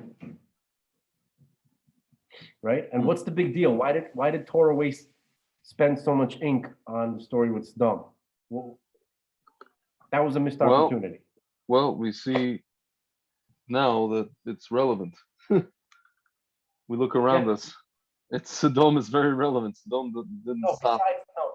Besides that, not just the idea of Sodom or the repeating of the mistakes of Sodom. I'm talking about those neshamas at that time. Those are sparks. Why? Yeah. Perhaps Abraham had the ability to elevate. If he didn't give them back to the king of Sodom, and he would have kept them and worked on them, And so that was like a missed opportunity. Another missed opportunity that perhaps not everybody is familiar with when Esav and Yaakov meet. Remember the meeting after Yeah. many years, and he hides Dinah. Yaakov hides Dinah from Esav. And during that meeting, there was a potential for Esav to do tshuva because Yaakov, he wrestled with the angel before that meeting. Remember? Yeah. That angel was Esav's Yetzer Hara. See, Esav had it pretty rough. He gets a bad rap, almost deservedly, but also you also have to kind of think like, how would you do in his shoes? I wouldn't fare very well. Because my Yetzer Hara is like literally like, I need massive assistance and a support team, Same. just not to do If like, you need assistance, then I need to become like Hannibal Lecter we're not doing well here. and just Okay. and just be put in the, and I'll be sitting in the thing. Hello, good morning, Clarice. Good morning. Yeah. Okay, would you like some I'll just Chianti and fava beans? ate his liver with a side of fava beans and a nice Chianti. Yes. So That'll be basically, we all have like little fractal mini Yetzer Haras, right? Do you know who Esav's Yetzer Hara was? Who Esav Yetzer Hara was? Yeah, his Yetzer Hara was Satan. His Yetzer Hara was the Satan himself. Oh, They're not yeah, that's crazy. That's crazy. All right, we have like a little, we have like a little mini, Yeah. I should call Like him a mini you. You're okay. Yeah, but Satan, but Esav, his Yetzer Hara was the Satan, and for good reason, because Esav had potentially. Esav was incredibly powerful. You could ask Rabbi Kessin about. Yep. Well, yeah, no. potential Rabbi Kessin said that Esav had the opportunity to be both, like, Shift. to have the spirituality of Yaakov. They could have been a team, him and Yaakov, and spirituality and physicality. What Yaakov didn't have. Yeah, remember we were Magam. just reading about the twin messiahs, right? Yeah. So Yaakov and Esav were like, they were the guys. That was supposed to be it. That's this week's parsha, man. Toldot. We're on Yeah. topic. Right. So Esav was twice as strong as Yaakov in a certain respect. Okay. So Esav had to be, in terms of his ability to function in this world, right? As it is, he had the koach of tohu. He had the ability to conquer the entire world for holiness, right? Yeah. And then rectify it. And then Jacob takes over. Because Jacob was the Moshiach ben David. He was the one. He was the one who was. But remember, he was described as sitting in the tents, right? He was. Yeah. He was.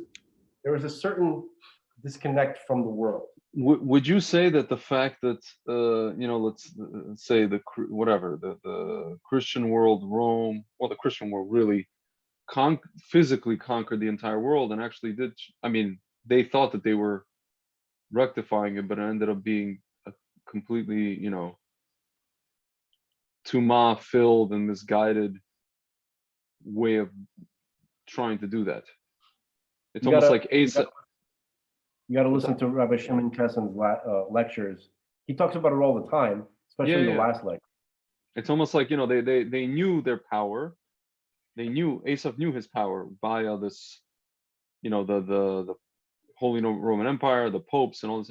The popes were like the political leaders. We understand that. So that was their attempt, to the point where they wanted to always supplant us, or make us convert. Esav always wanted Yaakov go to his No. side But or basically, his way.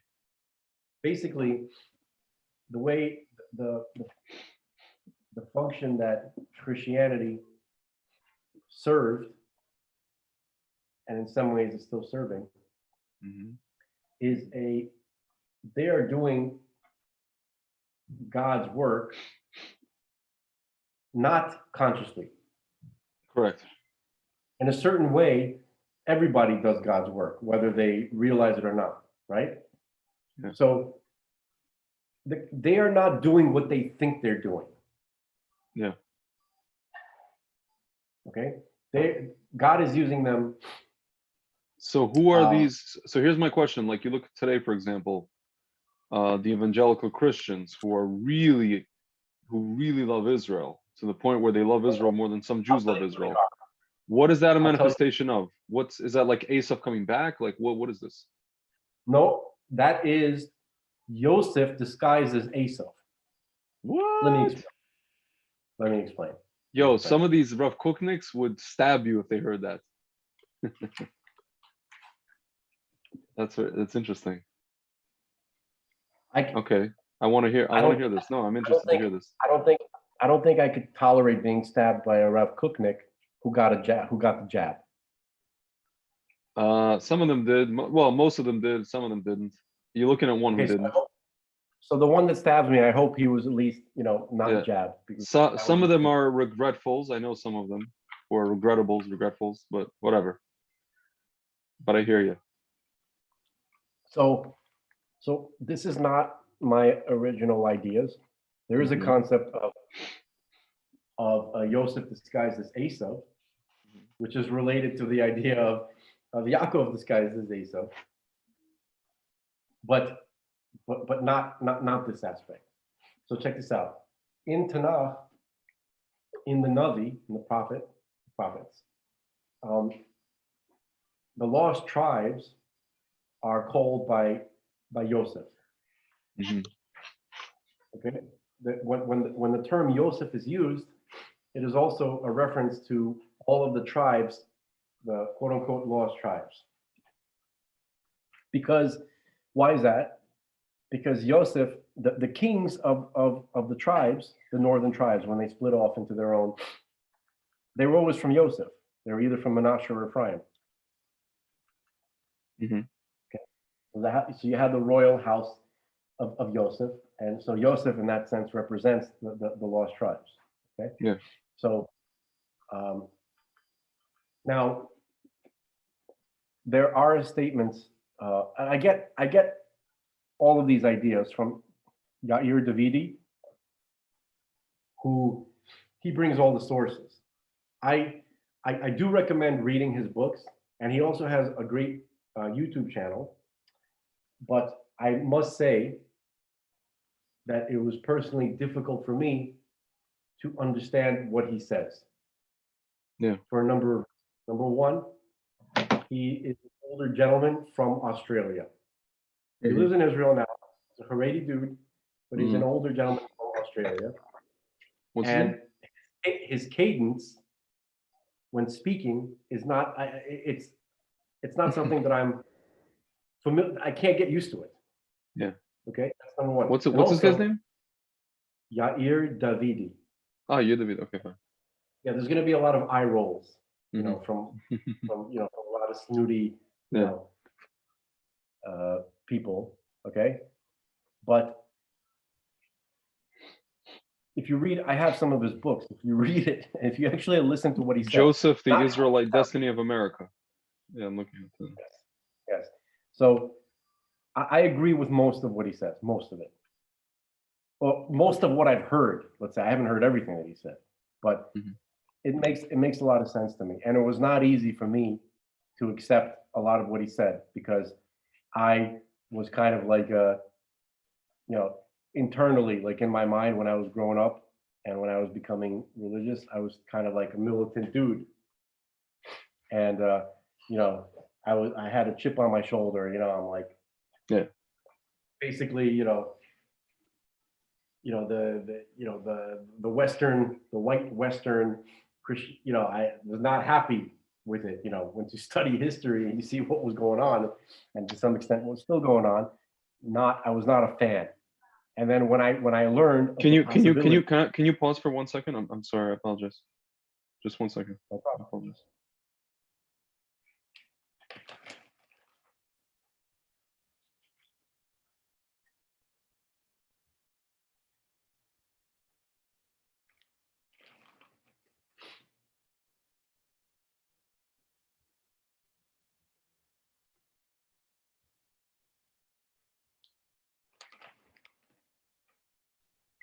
Hello? Yeah. Can you Yeah. hear me? Oh, did you hear me Yeah. before, or I went on mute? You went on mute, Oh, okay.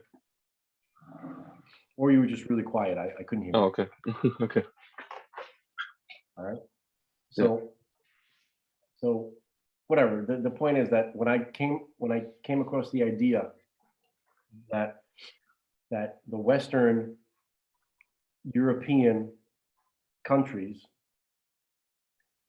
including the British Isles, you know, France, like specifically Western and Northern Europe.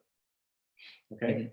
Because remember, people were talking about lost tribes everywhere. They're in Afghanistan and Africa and in Nepal and India, everywhere, right? Mhm. And I was, you know, I'm cool with that. I was fine with that. Made sense to me. Native Americans, right? No problem. And I'm still cool with that. I never, you know, it's fine. But I did have a problem with, you know, lost tribes in France. I had a problem with that. I had a problem with Yeah. lost tribes in Belgium and Germany and England. Big problem. Okay. Yeah. Yeah. But because I was racist, I guess. Yeah, I was pretty much like, you know, why am I gonna... I was not racist. That's not the right word. I was, whatever. I was pissed off at white Christians when I was a kid. That's very funny. Yeah. So basically, to make a long story short, too late.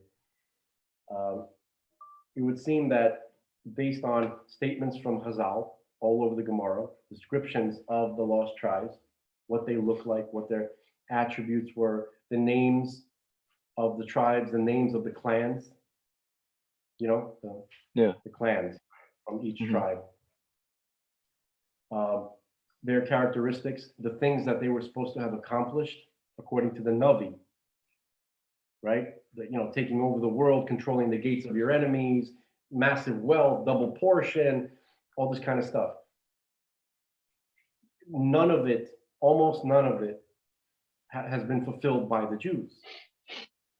But the Navi clearly states that it will be fulfilled, and this is pre-Moshiach. Okay, so for a lot of reasons, and also the local histories and the folk history from each one of these regions. If you really get down to it and you study it, these people themselves thought that they were lost tribes. The founding fathers thought that they were they were Ephraimites. Thomas Jefferson sent expeditions to look for his brothers in the tribe of Ephraim. It's interesting. They thought that they were lost tribe members. They believed themselves to be of Hebrew origin. So believing yourself to be is one thing, but having like an entire mountain of anecdotal facts, right? Mhm. It really starts to add up. It makes you wonder. Okay, so that's the kind of thing I'm talking about. So basically, he's not saying, so Yair Davidi is not saying that all of Western Europe are lost tribes, but he's saying that significant portions of the population, and especially the most influential, are lost tribes. Would he say that the current royal family in England is part of that? He has videos. Not where that he I want talks them to about- be. Yeah, I'm not sure how I feel about that. But you know, again, God didn't ask me how to roll this whole thing out. But basically, it's possible.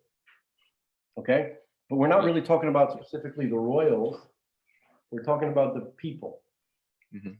Okay, so if you look at the symbols of the culture, the ancient symbols, right? You find like stuff like, you know, their crests, the family crests. You'll find like a unicorn and a bull, right? You'll find Egyptian symbology. So when you read the descriptions of Yosef, of the tribes of Ephraim and Manasseh, you know, each one had a degel, right? Like a flag, like a standard, right? So one of them had a pyramid because something related to ruling Egypt or what that represented. The other one was a bull, Ephraim, right? And so you have these ideas, these character traits in the British culture, like John Bull, right? That's just like you know, like for us, Uncle Sam, they have John Bull. Yeah. And they're ancient symbols. Okay. Just piles and piles and piles of this stuff. Also physical descriptions. So Yosef was very fair, as described in the oral tradition, in the Talmud. Okay, he had light skin, light hair, either, I can't remember if it was blonde or ginger. He had light eyes, either blue or green, right? And it wasn't just Yosef. It describes Yehuda. Yehuda looks like, kind of looks like us. Yeah. Kind of like the olive skinned newcomer. Yeah. Right? Again with this. So Yehuda is the olive skinned newcomer, and Yosef is Chaz. Okay. Zapka. Zapka, exactly. All right. So right, and we don't Listen, recognize our own. listen, Orange Man is orange, and Yosef is depicted. Dude, can I sit here? There's that. You saw the statue of Yosef. Here, Joseph statue that they found in what's it called in Egypt. It was artifact. hair statue. Here you go. There's a whole video about this too that they made here. A great documentary. It makes sense. Yeah. Here. But basically, there's an article, Express.uk, matches the Bible. Why multicolored coat discovered in Egypt tomb could be Joseph's. This was like last year. Yeah, they discovered a statue of a high official in Goshen, decorated with what happened to be a multicolored coat, leading them to speculate it could be. Oh Lord, sorry, 1 second. Oh my goodness. Oh my gosh. I have like a friend who just when they text me, they bombard me. You know, it's like strafing. Yeah. You know, like airplanes, they strafe. I get strafed. It's like crazy. So basically, Levi, I think, was considered an albino, almost so fair that he was just like, he looked like, I imagine like he looked like one of the engineers, you know, from Prometheus, you know, like, I don't know, I'm joking, obviously. Yeah. But no, because the Kahanim were also, they had to shave all their body hair off the first time. Yeah. It's like Guido's. I'm sorry? It's like Guido's. No, Guido's, we look more like Guido's. Yeah. We are Guido's. We are Brooklyn Guido's. Hey man, speak for yourself. I'm looking at the engineers from Prometheus. What is this? When did this movie come out? What is this? Okay, so whatever. It's this whole kind of, don't get into it. 2012. Yeah. Ridley Scott. Interesting. I never saw it. Wow. It's a part of the Alien universe, you know? Alien. Yes. Anyway, so basically, Shimon, which by the way, like, you know, like how the ayin actually has like a sound that nobody uses? Like Yemenites. The Yemenites use it. Right. So Shimon. So it's and the Sephardim, the actual Spanish Sephardim, they also used it. So Shema would be Shemang, and Shimon would be Shimongon. It sounds like Samagon. Yeah, right. Anyway, so Shimon was like, he was kind of like red, You know, Mhm. I think the description. Each tribe had their own physical characteristics. I mean, they didn't look completely different from each other. There was also some overlap, but each Mhm. tribe had very unique characteristics. Dan, the tribe of Dan, okay, they had lots of blondes and lots of ginger people, okay. Mhm. Gad was described in the Gemara, as far as I understand, or maybe it could be the Mefarshim, the Gemara, as a Nordic, Mhm. a tall, blonde Viking. That's what he looked like. Okay. So, and by the way, you know what Sweden used to be called? I think we may have mentioned this before. I mean, in Swedish, it's Sverige. Gotland. Oh, okay. That's right. That's how you pronounce Got in Hebrew. Interesting. I mean, there's Gothenburg, the city. That's a city, but Yeah. but the actual country, Sweden, used to be Gotland. Anyway, Gotaland. Gotaland. you have piles and piles and piles. Oh, here's another one. The Dutch. Mm-hmm. Some significant portion of the Dutch have a connection to the tribe of Zebulun. I know that. Because if you read the description of Zebulun, he's a seafarer. He lives on the coasts. He settles on the coasts. He rules the coastlines. He digs up diamonds. He finds jewels. He profits from his commerce over the sea. And where did the Dutch set up camp? I mean, they're basically like, well, freaking Holland is basically fighting back the ocean just to exist as a country. Yeah. And then where else did they go? They went to New York. They went to South Africa. They went to all these coastal areas. They had a lot of colonies. Now, another thing, the original settlers of Holland, they were a tribe, the Sabolim Goy. That's what they call themselves. Sabolim Goy. Interesting. Okay, there's a lot. It sounds pretty close to Zebulun, or Goy means nation, right?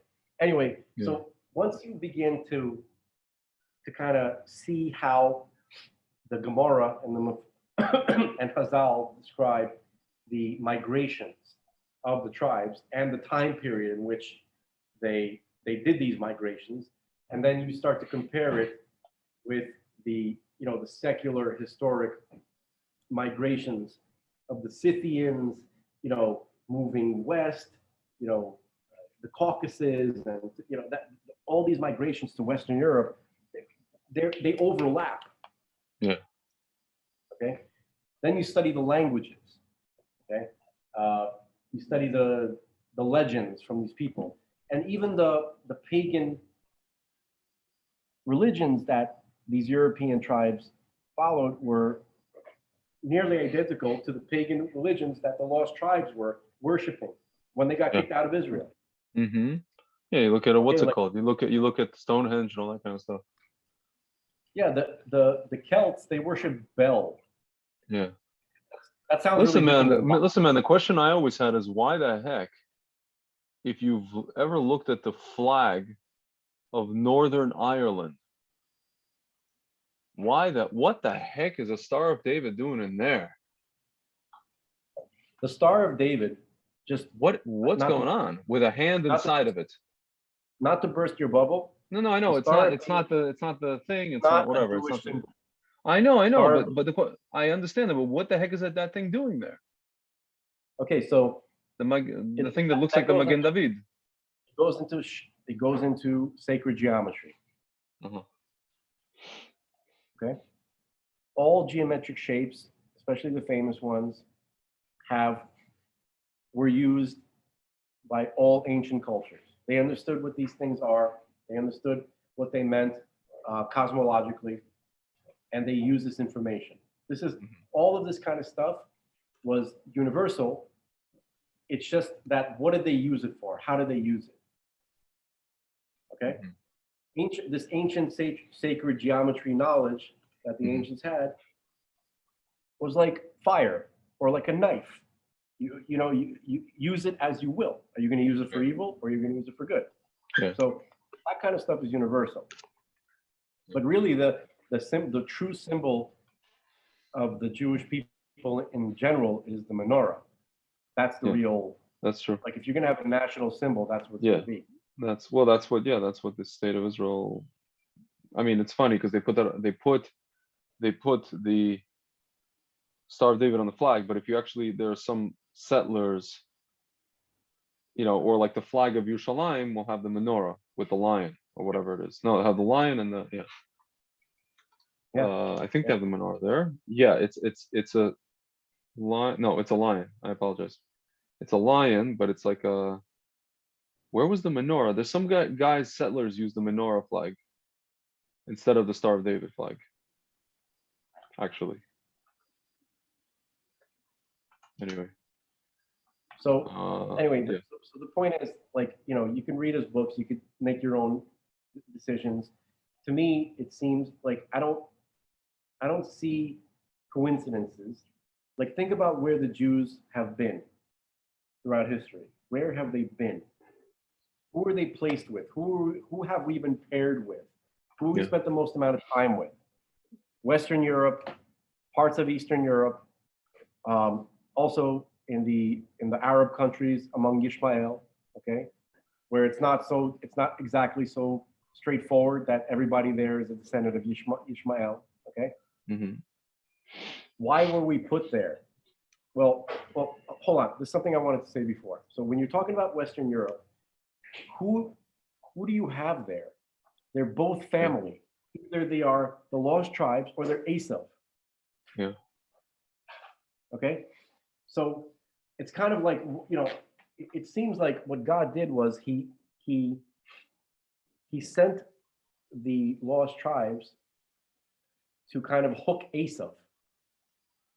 And then through a historical process of like influencing back and forth and kind of merging, getting connected, then Esav gets dragged back into the family when Moshiach, kind of comes to finish the rectification process. That's my own kind of idea.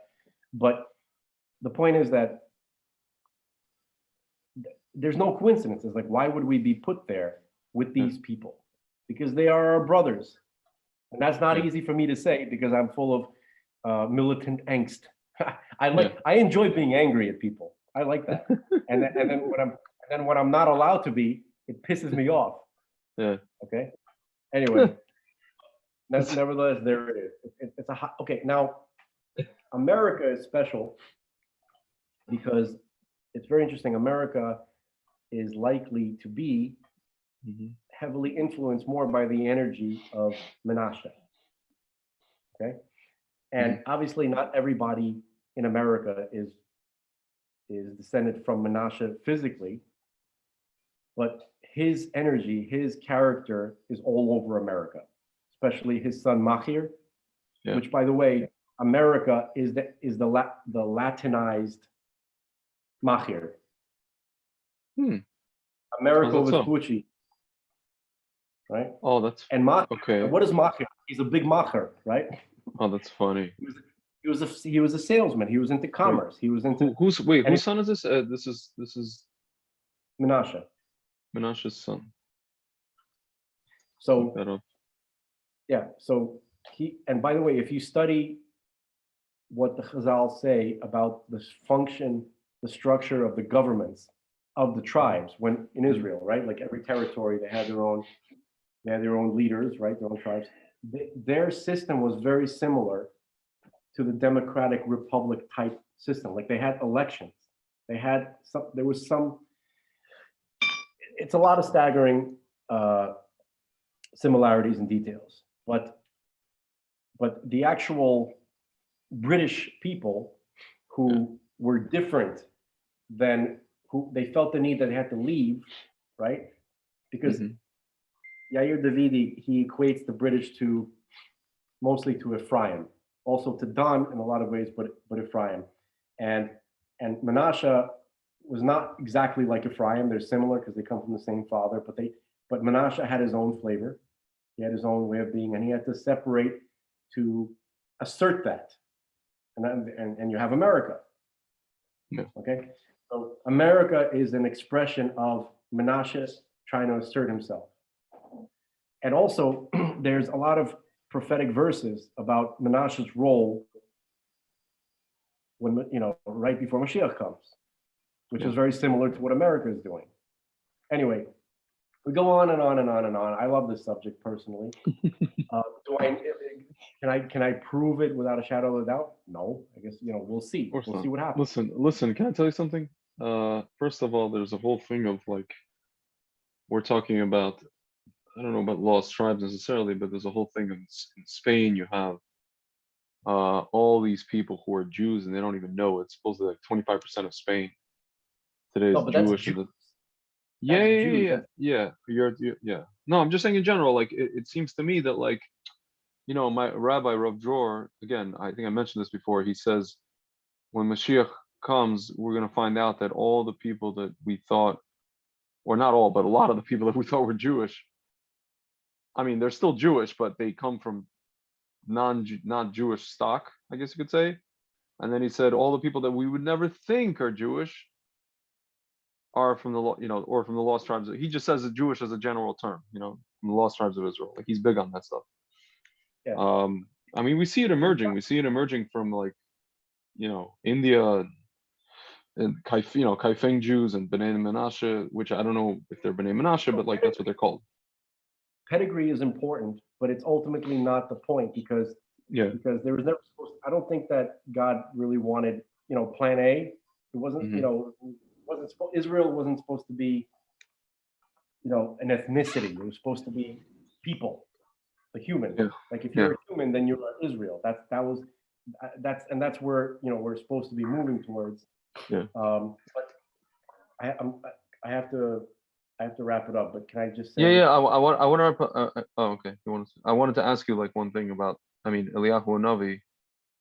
So do you see like what in terms of like, let's say Eliyahu HaNavi is coming to announce Mashiach, is that a similar event in the sense of the way you've been talking about it with all the, the lights from Ghostbusters and all that kind of stuff, or is that something a little more subtle? I'm hoping that it's the lights of Ghostbusters. I'm hoping that that's what I want because then you can't go back to listening to a campaign victory speech from another politician. Oh, for crying out loud! Yeah. You don't go back. You don't go back to your cubicle. You don't go back to this. Yeah. There's nothing. In the words of the guy from Metallica, nothing else matters. What's his name? Lead singer. I forget his name. It escapes me. You're not getting phone calls about refinancing your mortgage. Okay. This is what kills people. This is what destroys the spirit. It grinds you down over time. This rigmarole of these little adult things. Do you qualify for Medicare? Call now to see if you qualify for Medicare as you fade away into oblivion.